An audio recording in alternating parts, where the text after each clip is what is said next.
Hello, fourth graders. Welcome to your first official flipped lesson, courtesy of yours truly, Mr. Hall. Today we're going to be looking at lesson 2 of Unit 8. Our learning target is today we'll begin to learn how to draw and measure angles. Sorry, my son's playing the recorder. We will learn what a protractor is and how to use it. So before we get started, just a quick reminder. First, make sure you have your notebook or some paper and a pencil so that you can take notes. You should be writing down anything you don't understand. Write some questions down for class tomorrow. If you happen to have a protractor at home, you can grab it. If not, really not a big deal. We're going to use them tomorrow in class. But also, just want to remind you that at the end of this lesson, I'm not expecting you to have this all mastered. This is just your introduction. And then tomorrow in class, we're going to go through all of this together. So just do the best you can. Pause when you need to. Go back to whatever you need to. And let's learn together. So as I said, for our learning target, we're going to be looking at how to draw and measure angles. And I'm pretty confident after lesson 1 that we all know how to draw angles. You see, I've drawn 3 angles here for us. So today we're really just going to focus on how to measure those angles. So the first thing that we need to understand when we're talking about measuring angles is what exactly is it that we're measuring? And this might sound a little complicated at first, but really it's not. And I think you'll understand that as we keep going along. But when we talk about measuring the angle, we're going to talk about the difference between the two rays. So remember when we look at a ray, just a quick reminder of what we talked about in lesson 1. We're looking at that. So it has an endpoint on one side, an arrow on the other. That's a ray.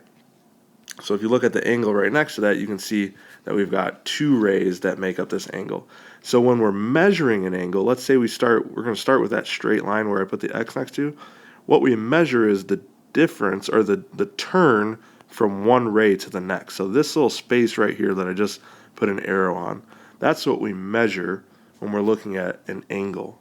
So that space right inside of there. And if you go down here to the second one, then we're going to start down here where we've got kind of our, we'll call it our straight line, right, our ray. So that when we're measuring it, we're talking about the amount of turn from one ray to the other. And if I go down here to the third one, again, we're talking about the amount of turn or rotation from one ray to the other. So it's this space here, that amount of turn, and all of these, that's what we're looking at when we're measuring an angle. So that's step 1. We need to know what is it that we're actually looking at when we're talking about measuring an angle. And then we'll talk about what tool do we use to help us figure out what the measure is. So as you know, when we're dealing with math stuff, we always want to make sure we're dealing with the right units, right? So sometimes when we're measuring stuff, we talk about feet or yards or inches. When we're talking about measuring an angle, the unit, let me get a different color here, is degrees. Okay, so I'm going to write that here for you. Degrees. So when I find the measure of an angle, we call that its degrees. And the way we mark that, so like with inches, we write IN. Sorry, I know I'm kind of writing all over the place here. But with inches, we say IN, or with feet, we say FT. Well, with inches, we actually just make a little circle, and we put that at the top right-hand side of the number. So let's say we're talking about an angle that's 5 degrees, right? So we'd write the number 5, and then we put a little circle up top on the right-hand side of that. And that's how we mark degrees. So again, the unit for measuring an angle is degrees. So if you didn't already know that, this is one of those things that you're going to want to write down in your notebook, because this is what you're going to want to know. When you're working on homework and stuff and you write down the measure of an angle, you're going to want to include that symbol right there, that little circle right there. That's putting it in the right units, and we know how important that is so that we know what we're talking about as mathematicians. So raise your hand if you've ever seen one of these. Okay, well, I'm kind of just kidding because it's a video, so I can't actually tell if you have your hand raised. This is a protractor, and this is what we will be using to help us measure angles, right? So when we're looking at an angle and we want to talk about what its measure is, or how to measure it, a protractor is the tool that we need.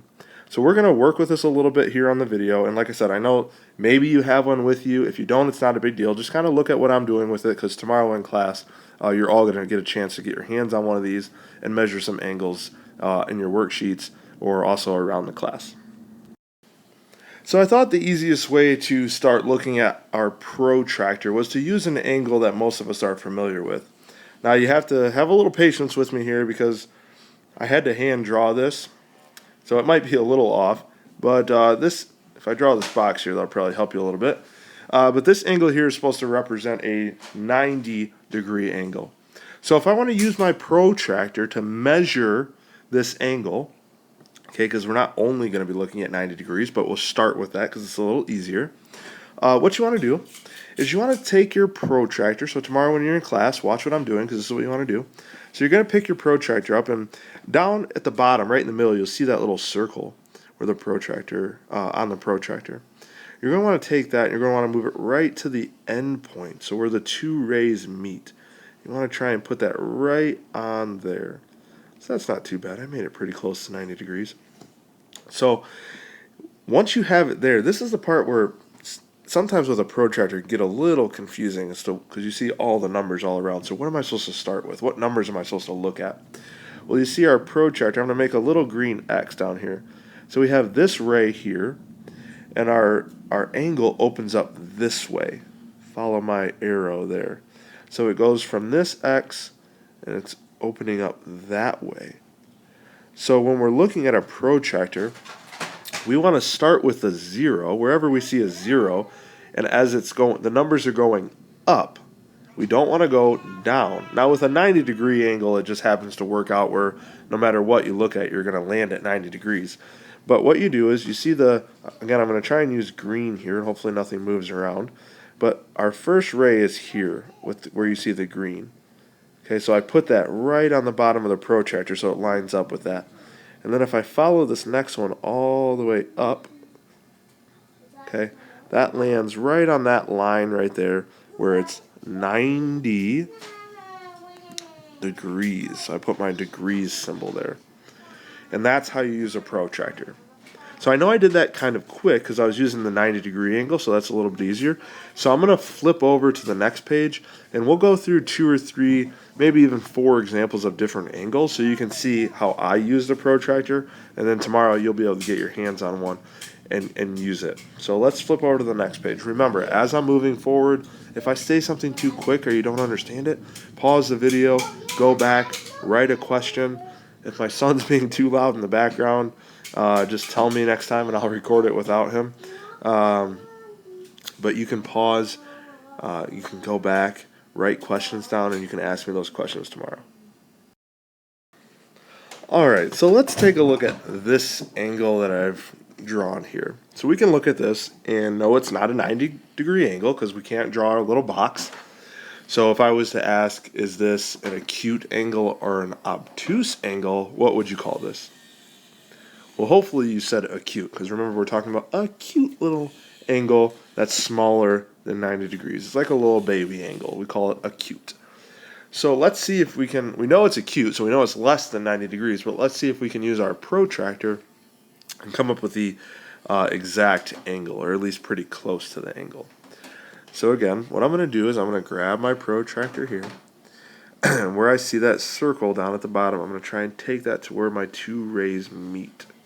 Now you have to bear with me a little bit because remember I'm drawing this with my finger, so my lines aren't perfectly straight.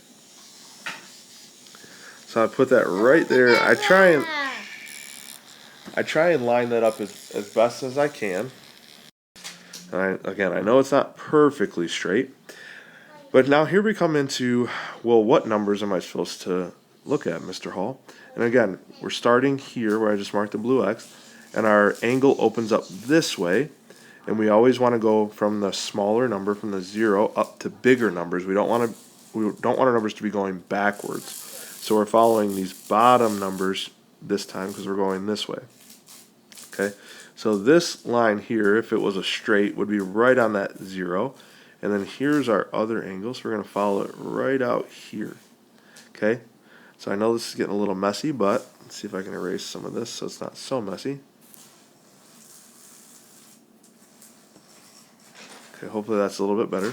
So we've got our 0, 10, 20, 30. So it's in between 30 and 40. And now I'm just going to have to, kind of like a ruler. We've all used a ruler before. Well, not kind of like a ruler, exactly like a ruler. We're just going to count those little dashes between the 30 and the 40. So I'm seeing 1, 2, 3, 4, 5. So that looks like to me it's between 30 and 40. And then I counted 5 little dashes. So 35. Do we just write it like that? Nope. We're talking about measuring an angle. So we got to put our degrees symbol. So we would say that this angle is 35 degrees. Does that make sense? Hopefully you're able to follow that. Let's do 2 more. We'll flip over to the next page. I'll draw an angle on there. We'll throw the protractor on there and see what we can do.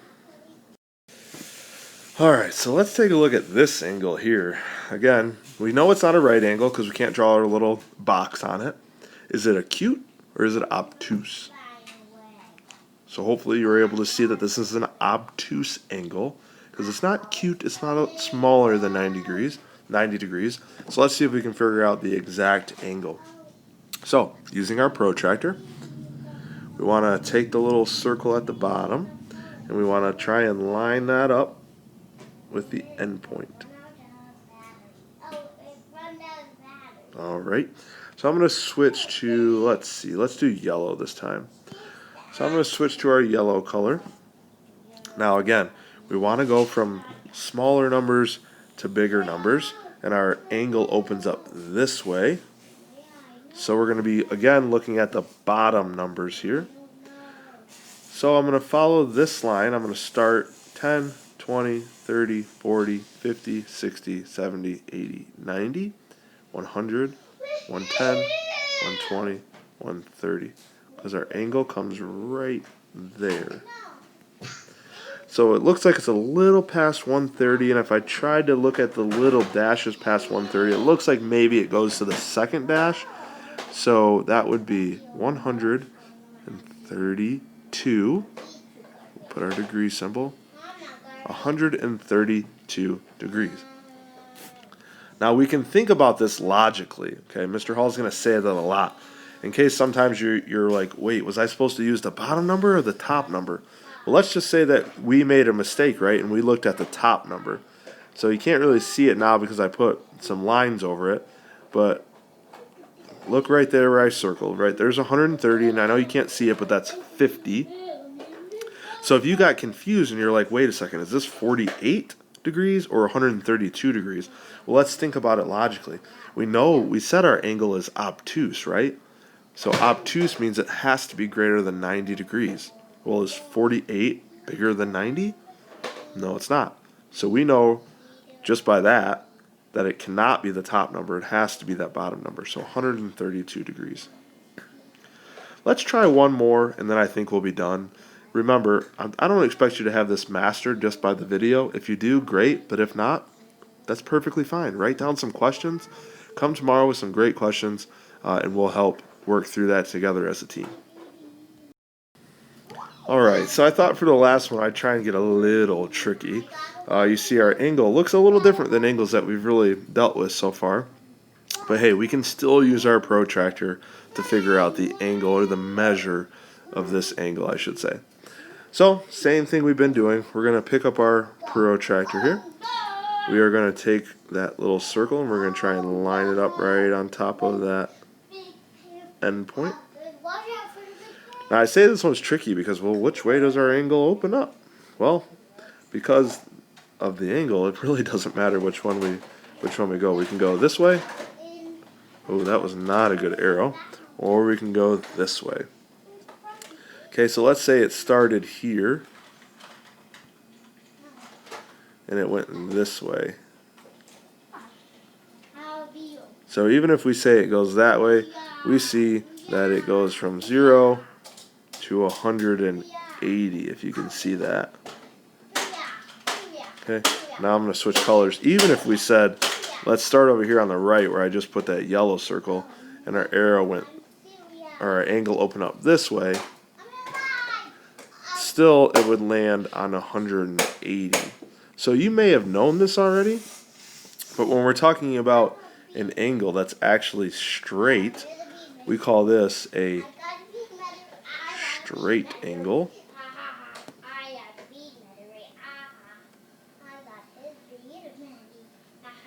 And as you saw using the protractor, it measures at 180 degrees.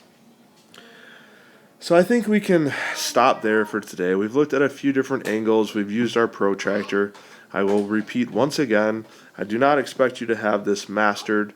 Our learning target today was really just to get used to how to draw angles, which we've been doing, and how to measure them. It was just kind of like an introduction if you haven't seen this before. We will play with protractors tomorrow. We'll get them in your hands. But when you come into class tomorrow and you get in your groups, come with any questions that you may have. And we will, hopefully by the end of tomorrow, you'll feel more comfortable if you need to. All right, I'll see you in class.